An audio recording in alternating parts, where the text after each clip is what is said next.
It's 2039, and North America is suddenly on the edge of a conflict nobody ever thought could actually happen. We're skipping the politics and the how did we get here part and going straight to the main question. If Canada and Mexico attack the United States at the same time, what would really happen? The US is obviously the heavyweight.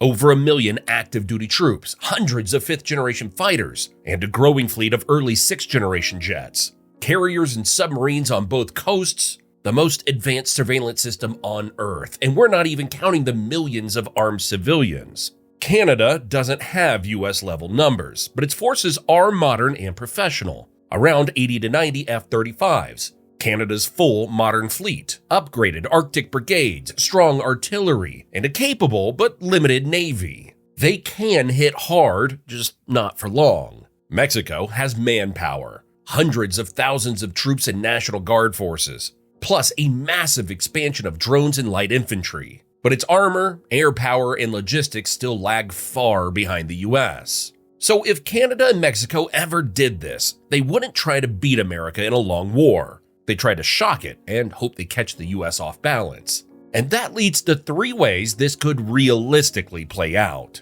Scenario 1, the Alaska Gambit. If you're Canada, attacking the lower 48 makes no sense.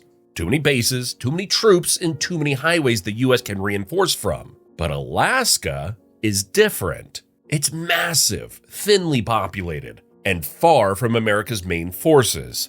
It relies on long roads, a few airfields, and one major oil pipeline, the Trans-Alaska Pipeline, which runs almost 800 miles and is hard to protect. If Canada wants to surprise the US anywhere, Alaska is the only place where the terrain helps them. So the conflict starts with Canada trying to isolate the state. Not conquer it, just cut it up for a few days. Canadian F-35s fire long-range missiles at US radar and early warning sites, trying to knock out the sensors that watch Alaska's airspace. At the same time, Canada's Arctic brigades move through the Yukon towards towns like Tok and Delta Junction, the key entry points to Alaska's highway system. They don't need Anchorage or Fairbanks. They just need to cut roads that keep the state supplied. Small amphibious teams slip into the small coastal towns in southeast Alaska, the sheltered waterways known as the Inside Passage. Drone swarms fly low and try to damage parts of the Trans-Alaska Pipeline to force shutdowns. If they can create the headline Alaska Cut Off,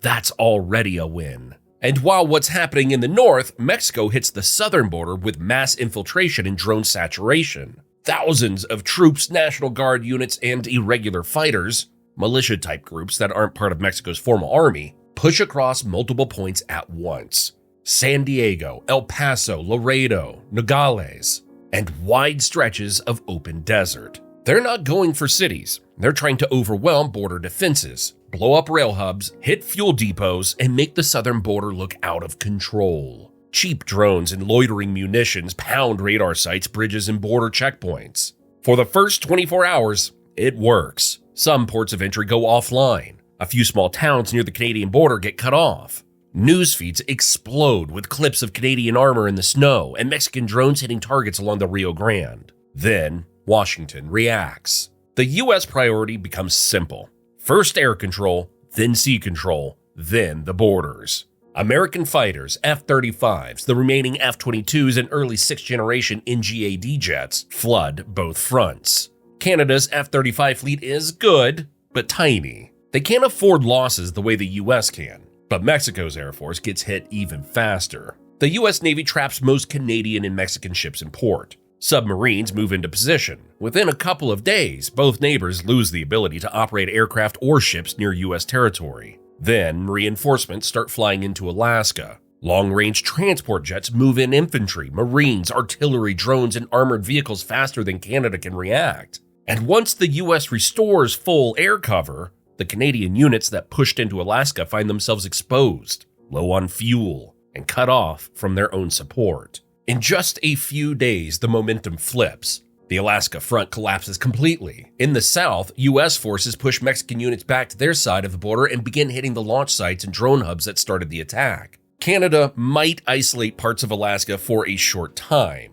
Mexico might overwhelm parts of the border, but none of it lasts. And once the US gets everything under control, they'd almost certainly hit back. And that would likely change the North American map as we know it.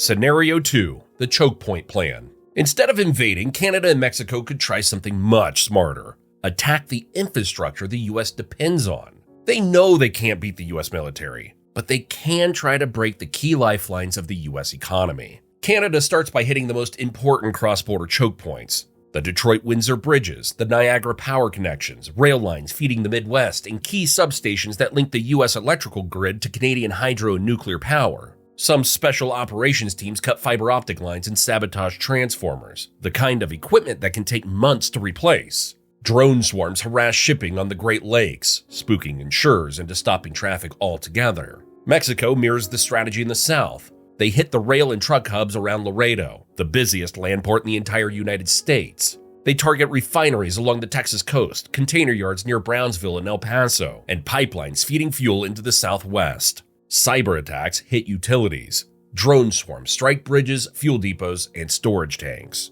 And for a few days, it's rough. Border crossings shut down, parts of the power grid flicker. Some refineries pause operations. Markets panic. People see empty shelves and fuel shortages and wonder how long this is going to last. But once the US fully commits, the strategy falls apart fast. American airstrikes wipe out Canadian and Mexican drone depots, missile stockpiles, airfields, naval assets, and communications hubs. US Cyber Command hits back hard. Engineers repair damaged systems. And because the US economy and military-industrial base are much larger, America replaces losses far faster than Canada or Mexico can cause them. Both neighbors run out of precision weapons long before the US runs out of infrastructure to repair. A few weeks of disruption, and then nothing left on their end to keep the pressure going. Scenario 3, attack the lower 48. This is the wildest version. And while it shares the same shock attack idea as Scenario 1, Canada takes a very different approach here. This time, they don't go for Alaska. Canada pushes south out of British Columbia and crosses directly into Washington state. Their goal is simple: take Bellingham, a small but strategically placed border city, and cut sections of Interstate 5, the main north-south highway on the west coast. At the same time, Mexico launches a major push into Southern California and Arizona. Their units move toward Calexico and other border towns. Their objective is the same: cut parts of Interstates 8 and 10 while drone swarms hit radar sites, bases, and local infrastructure to slow the US response. For a short moment, this could work on a map. You could see small pockets of Canadian control near Seattle and small pockets of Mexican control near the Imperial Valley. Social media would go insane overnight with videos of foreign troops on American highways. But the second the US mobilizes, the whole thing falls apart. Airstrikes isolate both invasions. Artillery and armored brigades counterattack. Drone teams pick off anything that tries to move. Supply lines get shredded. Canadian and Mexican units start retreating or surrendering as US forces push forward with overwhelming numbers. Within a few days, every inch of US territory is back under American control. And then Washington decides whether to stop at the border or push slightly into Canada and Mexico to destroy the bases and staging areas that launched the attacks. Either way, this scenario ends quickly and badly for both neighbors. So who wins? Well, definitely not Canada nor Mexico. But don't get me wrong, they can surprise the US. They can hit hard in the first few hours.